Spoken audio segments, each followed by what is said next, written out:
It's time for another bi-weekly news roundup in the world of Tesla, and this week we've got quite a lot to get through. From Tesla's planned 3-for-1 stock split through to Tesla losing one of its board members, new videos from Tesla's Giga Austin, and how Tesla's Fremont facility is now churning out more vehicles than it did when it was the Toyota and GM joint-owned NUMMI facility. These, plus more.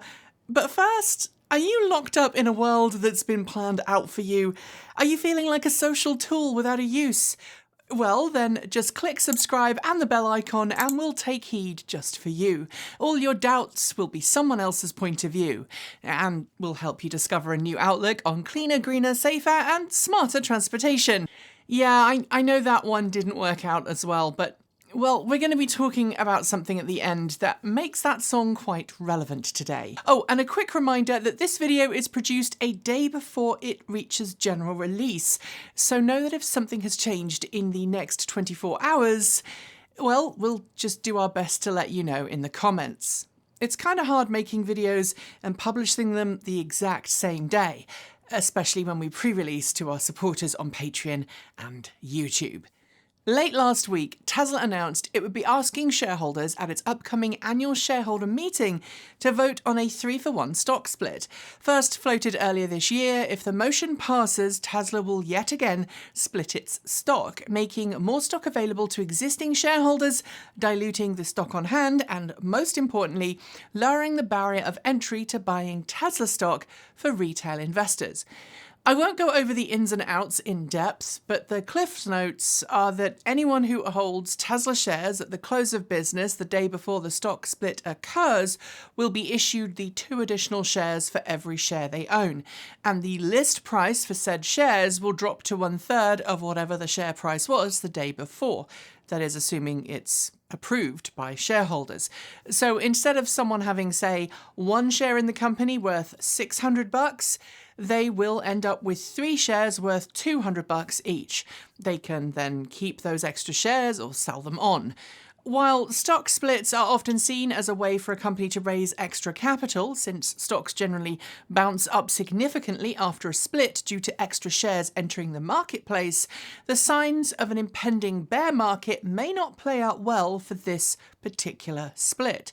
Still, it is likely that shareholders will vote for it, but it's also unlikely to cause the meteoric rise in share price that Tesla enjoyed the last time it had a stock split. Sticking, sort of, with financials, Elon Musk sent a series of emails to Tesla staff this past weekend telling them that Tesla had a quote-unquote very tough quarter thus far. Asking employees to, quote, rally hard to recover, unquote, Musk stated that parts supply issues and COVID control restrictions at Tesla Shanghai has meant that Tesla hasn't done as well as hoped. The ongoing parts shortage appears to have hit Tesla harder than it originally thought it would, with Tesla's Giga Berlin hitting the near 1,000 cars per week target last week that it actually said it would achieve in April. Musk had previously warned employees that Tesla is gearing up for a quote-unquote nutty end-of-quarter delivery wave as it tries to make up for some of the lost ground it's experienced this quarter.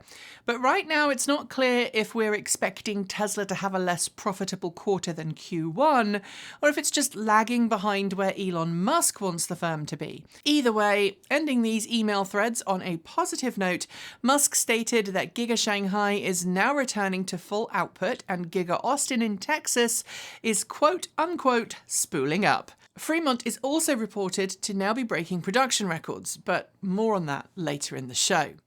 When Elon Musk got into trouble with the SEC over the now infamous going public at 420 funding secured tweets in 2018, the government agency mandated that, as part of the settlement Tesla and Musk agreed to, Tesla would appoint new independent directors to join the board within 90 days. In response, Tesla appointed Kathleen Wilson-Thompson, HR executive, and Larry Ellison, founder of Oracle, to the board. Like most companies is the board of directors must regularly stand for re-election, but this week Ellison, who also had a sizable investment position in Tesla when he joined, announced that he would not be standing for re-election at the company. Interestingly, Tesla says it will not be seeking to replace him on the board and plans to reduce its board seats to 7 from the current 8. It's not clear why Ellison has decided to depart, but Tesla's removal of his seat is unlikely to change the say that Elon Musk has in how Tesla is run, since Ellison was said to be in fairly close alignment to Elon Musk on most issues. It's also not clear how this change will affect Tesla's prior agreement with the SEC, or indeed if the SEC will try and force Tesla to replace Ellison rather than remove his seat. So watch this space. At the heart of Tesla's autopilot system, both autopilot and autopilot full self-driving, is Tesla's proprietary autopilot computer hardware, and feeding that system all the information it needs to keep you safe on the road is the highest quality automotive camera systems that Tesla can find when each generation was introduced. Like the rest of the technology in its cars, Tesla is always refining the camera system, and this week we learned that it's just secured a deal with electronics company Samsung worth between 4 and 5 trillion won, that's 3.2 to 4 billion US dollars, for next generation cameras for future Tesla models. According to reporting from the Korea Economic Daily, the components being supplied will be Samsung's version 4.0 camera modules with 5 million pixel resolution. They are said to be 5 times clearer in image quality when compared to previous generation 3.0 camera modules. Given that Tesla's current cameras are said to be around 1.2 megapixels, this could not only represent a massive improvement for Tesla's image quality, but also dramatically improve the computer vision capabilities of autopilot. So watch this space. It is no secret that Tesla is working hard to expand the number of battery production facilities it has and the number of battery suppliers it has, and with its new 4680 form factor cell an essential keystone to starting production of the Tesla Cybertruck and Tesla Semi, not to mention the switch to structural battery packs in Model Y, making cells for Tesla could prove to be pretty lucrative for any battery company, which is perhaps why LG Energy has just confirmed it will be investing upwards of $450 million or equivalent in producing 4680 form factor battery cells. Of course, it is worth noting that while LG hasn't said for sure that Tesla will be a future customer, it is likely since no other automaker is yet using that cell size in its vehicles. When we know more, we will of course share. While Tesla's quarter hasn't seen as massive a production figure as hoped due to a whole number of different things, Elon Musk noted on Twitter this week that demand for Model Y in recently launched right-hand drive markets like the UK, Ireland, Australia and New Zealand is much higher than he thought it would be. In fact, in Australia, just a few days after sales launched, Model Y performance variant orders are now pushed out to early 2023 delivery dates, causing Elon Musk to promise that Tesla is going to accelerate right-hand drive Model Y production. While Musk said Tesla didn't expect demand to be so high, it is no surprise for me, since hatchbacks are eminently more popular in most right-hand drive markets than sedans, so it makes sense that Model Y is more popular than Model 3. Although, as many of you will know, the UK literally just unceremoniously cancelled all future plug-in vehicle grants, and so that could have a dramatic impact on Tesla sales there. Despite commissioning 2 new factories this year and planning a massive expansion at a 3rd, Elon Musk has confirmed that Tesla is looking for locations in Canada and Mexico where it might build a new North American production facility. Tesla's final location has not been chosen, and it may end up being in the US, but a new North American production facility is most certainly on the cards. We've also heard rumours this week that new locations are being scouted in Europe for a second gigafactory there, but those rumours still remain just that at the moment. Sticking with factories though, it is official, Tesla is now producing more cars from its Fremont facility than the factory did when it was known as the NUMMI production facility. As I hinted earlier in the show, Elon Musk told Tesla staff in a series of emails this week that Tesla is now exceeding the best annual production figures achieved by GM and Toyota when the two automakers owned the plant. That, according to our figures, was around 428,630 some cars in 2006. Given Tesla's production line is far more automated than the facility when it was known as NUMMI, that is hardly surprising, and Elon Musk does say he believes Fremont could grow its production output by another 50%, which is pretty darned impressive, even with those extra production lines that used to be in the parking lot.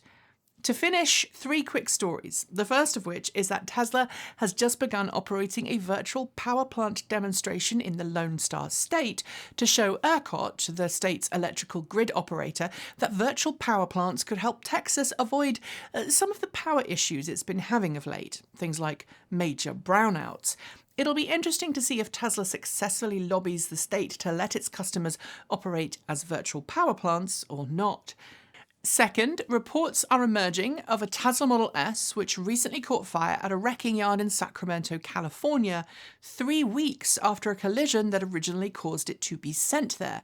There are no details about why the fire started yet, but it is a reminder that while initial collisions might not cause visible battery pack damage to an EV, they can cause internal battery pack damage, which ultimately could lead to a short circuit and battery fire sometime down the road.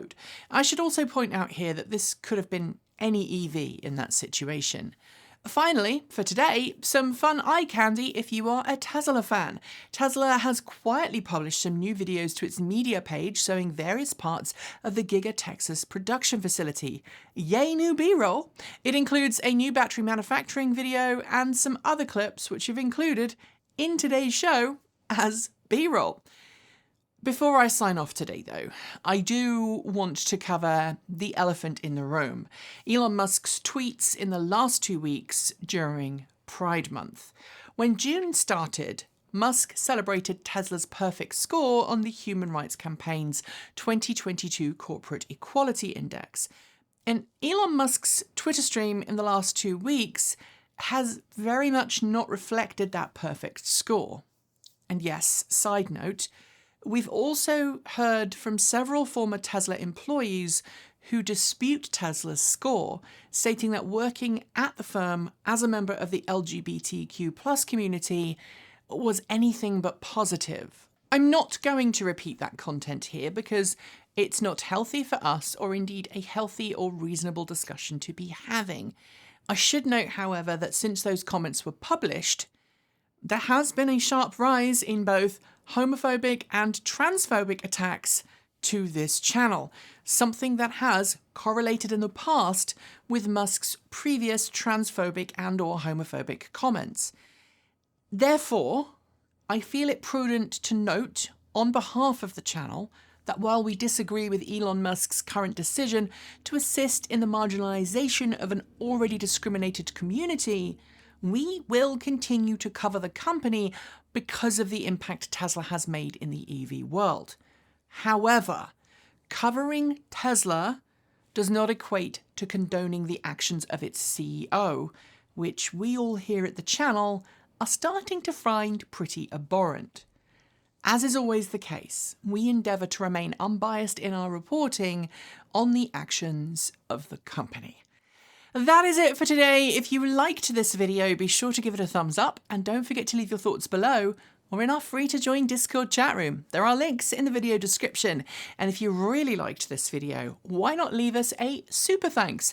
It is easy to do and everything you do send us goes towards helping us continue to make great content.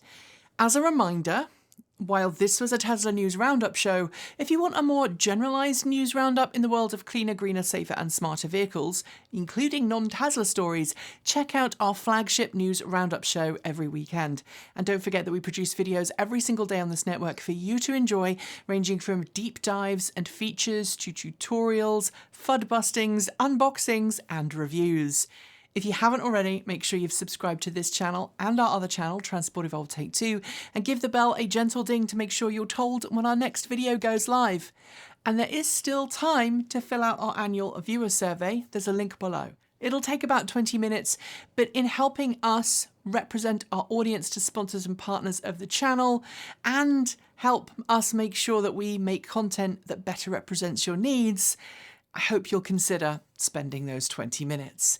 Thanks on behalf of the entire TE crew go out to the folks on my right for being our $15 to $49 a month supporters. Special thanks to our $50 a month patrons. That's Chris Maxwell, Pedro Muyo-Pinheiro, Patrick Boyarski, Bennett Elder, Brian Newton, Dave Kitchen, Michael Goad, Ricky Leon, Andrew Martin, Guido Drahota, Brophy Wolf, Tesla in the Gong, Gordon C, Stephen O'Donoghue, Carl Hodgson, Anthony Coates, Regine Fellows, Jim Burness, Chris Asentar, Chris and Michael Johnson, Peter Dillinger and Denny Hyde, and our deepest gratitude to our $100 a month supporters: Anonymous Freak, Marcel Ward, Reggie Watts, Rory Litwin, Joe Bresney, Reed R, JP Fagerback, Russ, Will Graylin, Matthew Jobnack, John Lyons, Andrew Glenn, Paul Conway, Laura Reynolds, Ellery Hensley, and Ian.